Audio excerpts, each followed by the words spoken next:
All right, today we're going to take a look at multiplying decimals with expanded form. And we're going to take a look at this problem, 46 times 9 and 8 tenths, or 9.8. And we're looking at this three different ways. So we're going to do this problem three different ways and just really try and understand what's going on when we multiply and use our algorithm and get a little bit of practice looking at numbers a little differently. The first thing we're going to take a look at is just using a standard expanded form. So I'm going to rewrite this problem into its place values because this isn't really 46, this is 40 and 6. And this isn't 9.8, this is really 9 and 8 tenths. So we're going to separate out into its place values and then go ahead and multiply it. And it's always important to take a look at place values and keep those in mind when we're multiplying. And let's go ahead and multiply this out by its place value. So since I'm multiplying by 0.8, it's important to remember that this is 1/10 of a whole. So my answer is going to be 1/10 of what it would have been. So since we're in the tenths place. So 6 times 8 is 48, and a tenth of that is 4.8. And 0.8 times 4 times, or I'd say 8 times 40 would be 320, but a tenth of that would be 32. All right, go to the ones place, and 9 times 6 is going to be 54. And 9 times 4 is 36, but since it's the tens place, it's going to be 360. Move my marker out of the way there a little bit. So I end up with those four numbers that we're going to end up adding together to end up getting my answer. So let's go ahead and add those all up. I'm going to have 360 plus 32 plus 54 plus 4.8. Let's keep track of that. Place value at all times. Probably should not have crammed that 3 in the hundreds place over so much. So that's 0.8, that looks like 10, carry the 1 to the tens place. That's 7, 10, 15, carry the 1. So it looks like I have 450.8 when I multiply this out. So we can use expanded notation to see what we get for all four of our multiplication problems when we multiply each part. Because when you multiply two numbers, you really are multiplying all the place values. Now another way to do that, though, which is a nice little trick, and it works for all multiplication, sometimes it's really nice for decimals, is use a box. And to use a box to multiply it out, let's again break it into its place values. 40 and 6, 9 and 0.8. And this is just a nice simple way to show me my four multiplication problems. 9 times 40 is 360. 9 times 6 is 54. Let's see, 40 times 8 would be 320. Tenths place though, so it's 32. And 6 times 8 is 48, but since it's the tenths place, we come back one spot with the decimal and get 4.8. And look at that. I got the same four numbers I got before. I have 360 plus 54 plus 32 plus 4.8. Let me slide that up just a little bit for right now so we can go ahead and finish adding. Go and add up those place values. Make sure I keep track of my place value. Here's my decimal.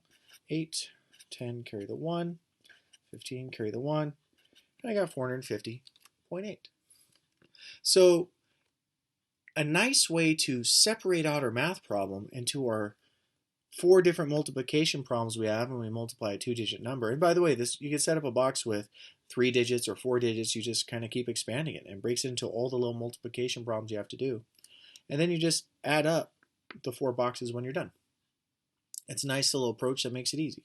Of course, if you want to, and you're comfortable with it, there's nothing saying with decimals that you can't just use the normal algorithm. 6 times 8 is 48, carry the 4. 8 times 4 is 32, plus 4 is 36. Put the 0 in. You know, one thing I should note, when you multiply by decimals, the easiest thing to do is when you start off, just pretend like the decimal is not even there. And we'll deal with it at the end. All right, 9 times 6 is 54, and carry the 5. 9 times 4 is 36, and 36 plus 5 is going to be, what, 41? Add everything up, I get 8, 0, carry the 1, 5, 4. Now, the thing is, though, we had a tenths place in there. So that tenths place tells us that our answer is going to be 1/10 of what it would be. So we move that decimal back one spot and get 450.8. Remember, since we're multiplying times the tenths place, our answer is 1/10 of what it would be. We move the decimal back one spot and it makes our answer 1/10. So we have three different options for how we could go about this problem. We could just expand it out, we could use the box, or we could use the algorithm. So we're going to go and take a look again, and we're going to do one more problem here. We're going to take a look at 27 times 8.3, and we're going to go ahead and do this one all three ways again. So let's go ahead and get started. So I'm going to first separate it out to the place value. So I have 20 plus 7. I have 8 plus 0.3. Let's see. 0.3 times 7 is 2.1. 0.3 times 20 is 6. All right. 8 times 7 is 56. 8 times 20 is 100. 8 times 2 would be 16. Tens place is 160. So then I just have those four digits that I need to add up to get my proper answer. So let's go ahead and add them all up. So I'm going to add 160 plus 56 plus 6 plus 2.1. Line up my place values. That's 12, 14. Carry the 1. 12, 121.4. There we go. If I'm going to use the box method, and really, to be honest, this is the standard expanded notation that we're using here. This is really bulky. This is really bulky. Unless you're really good with it, you can feel like you can get lost real easy. It's great for actually showing what's really happening when you're multiplying, but it's kind of a pain to actually use. In general, I mean, I never personally use this except for when I'm trying to really understand what's going on in math. And sometimes in algebra, when you get to higher levels of math, it's useful to actually be able to multiply like this. One of these other two options is what I'm going to use on a regular basis.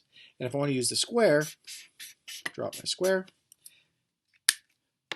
fill in the areas around it, 27, 8.3, multiply 160, 56, 6, and 2.1.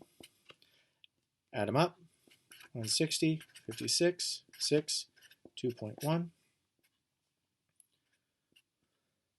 For, let's see, carry the 1, carry the 1.